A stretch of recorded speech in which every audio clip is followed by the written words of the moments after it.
নমস্কার। আজকে হোমিওপ্যাথি ওষুধ সেন্টিসিমেল স্কেলের কিছু গুরুত্বপূর্ণ বিষয়কে নিয়ে আলোচনা করছি।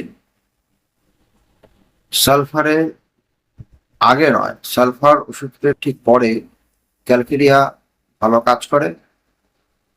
নিউমোনিয়া ও অন্যান্য তরুণ রোগে ইকোনাইটের পর সালফার বেশ ফলদায়ক। লাইকোপোডিয়ামের পরে সালফার, কিন্তু সালফারের ঠিক পরে লাইকোপোডিয়াম ব্যবহার করা নিষিদ্ধ। প্রায় প্রত্যেকটি রোগের, যেখানে তরুণ অবস্থায় পলসেটিলা, রোগটি যখন একটু পুরানো হয়ে যায় তখন সাইলেসিয়া বেশ উৎকৃষ্ট ফল প্রদান করে। একোনাইট সালফারের অনুপূরক, যেখানে তরুণ পীড়ায় একোনাইট, রোগ একটু পুরানো হলে সেখানে সালফার প্রযোজ্য। সালফার অধিক মাত্রায় ব্যবহার করলে একোনাইট তার প্রতিষেধক হিসেবে কাজ করে। রস্টাক্সের আগে বা পরে এপিসমেল ব্যবহার করা নিষিদ্ধ, কিন্তু রস্টাক্সের পরে ফসফরাস বেশ ভালো কাজ করে। কোনো পুরাতন পীড়ায় ফসফরাস প্রয়োগের আবশ্যক হলে ফসফরাস প্রদানের 4-5 ঘন্টা পূর্বে উচ্চ শক্তির একমাত্রা নাক্স ভূমিকা প্রয়োগ করলে বেশ ভালো ফল পাওয়া যায়। বিশেষ করে যদি সেই পেশেন্টটি কোনো এলোপ্যাথি ওষুধ দ্বারা আকৃষ্ট হয় বা এলোপ্যাথি ওষুধের মারফত আসে। জিঙ্কামের আগে বা পরে নাক্স ভূমিকা ব্যবহার করা হয় না। প্রায় সমস্ত প্রকার রোগেই সালফারের সঙ্গে নাক্সের একটা অনুপূরক সম্বন্ধ আছে। জ্বরের প্রবল অবস্থায় পলসেটিলা ব্যবহার নিষিদ্ধ। কস্টিকামের আগে বা পরে ফসফরাস ব্যবহার নিষিদ্ধ। যে সকল তরুণ রোগের অবস্থায় বায়োনিয়া, রোগ একটু পুরাতন হলে অ্যালুমিনা প্রয়োজন। ন্যাট্রমিউর এপিসমেলের আগে এবং পরে ভালো কাজ করে। যে সকল রোগের তরুণ অবস্থায় ইগনেশিয়া, সেই সমস্ত রোগের পুরানো অবস্থায় ন্যাট্রমিউ ভালো কাজ করে। এরপর সিপিয়া এবং থুজা প্রযোজ্য। জ্বরের প্রবল অবস্থায় ন্যাট্রমিউর ব্যবহার করা উচিত নয়। হ্যানিম্যান বলেন, নাইট্রিক অ্যাসিড এবং সালফারের পূর্বে ক্যালকেরিয়া ব্যবহার করা উচিত নয়। ইপিকাকের পর আর্সেনিক খুব ভালো কাজ করে। বেলেডোনার পর ক্যালকেরিয়া রোগকে সম্পূর্ণভাবে নিবারণ করে। ক্যাম্ফর, ফ্লোরিক অ্যাসিড, হিপার অধিক মাত্রায় পারদকে সেবন করলে সাইলেসিয়া প্রতিবেশের কাজ করে, কিন্তু আবার সাইলেসিয়ার পর মার্কারি উপযুক্ত নয়। যকৃতের পীড়ায় চেলিডোনিয়ামের পর আর্সেনিক উপযোগী। বায়োনিয়া ল্যাকোপোডিয়াম সালফার এর অনুপূরক। বায়োনিয়ার অপব্যবহারে চেলিডোনিয়াম দ্বারা এর দোষকে নিবারণ করা হয়।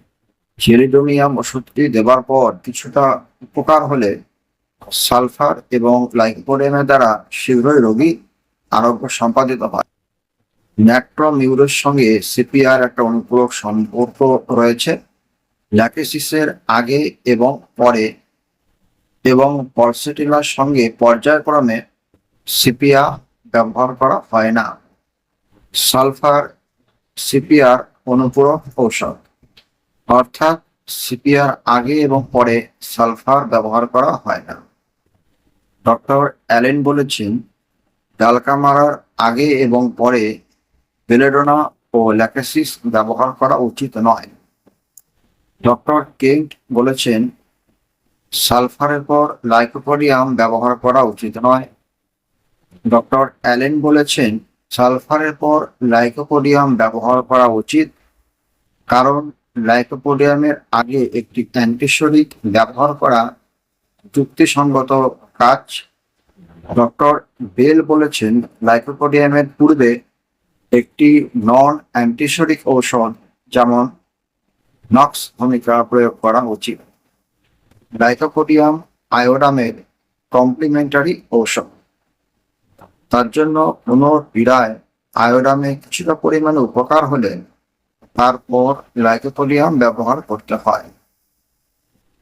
নরেন বন্দ্যোপাধ্যায় বলেছেন, ক্যালকেরিয়া কার্বের পর সালফার ব্যবহার করা হয় না, সালফারের পর ক্যালকেরিয়া কার্ব ব্যবহার করা হয়। ক্যালকেরিয়া কার্বের পর রোগী সম্পূর্ণভাবে আরোগ্য না হলে লাইকোপোডিয়ামের লক্ষণ প্রকাশ পায়।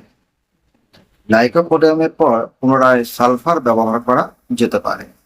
ক্যালকেরিয়া কার্বের সঙ্গে বায়োনিয়ার বি সদৃশ সম্বন্ধ আছে, অর্থাৎ ক্যালকেরিয়া কার্বের আগে এবং পরে বায়োনিয়া ব্যবহার করা নিষিদ্ধ। বেলেডোনার সঙ্গে ক্যালকেরিয়া কার্বের বেশ ঘনিষ্ঠ সম্বন্ধ রয়েছে, তাই তরুণ রোগে বেলেডোনা ব্যবহার করবার পর রোগটি সম্পূর্ণভাবে আরোগ্য করতে প্রায় সময় ক্যালকেরিয়া কার্বের প্রয়োজন হয়ে পড়ে। অ্যাসিটিক অ্যাসিড বেলেডোনা এবং ল্যাকেসিসের আগে বা পরে ডলকামারা ব্যবহার করা হয় না।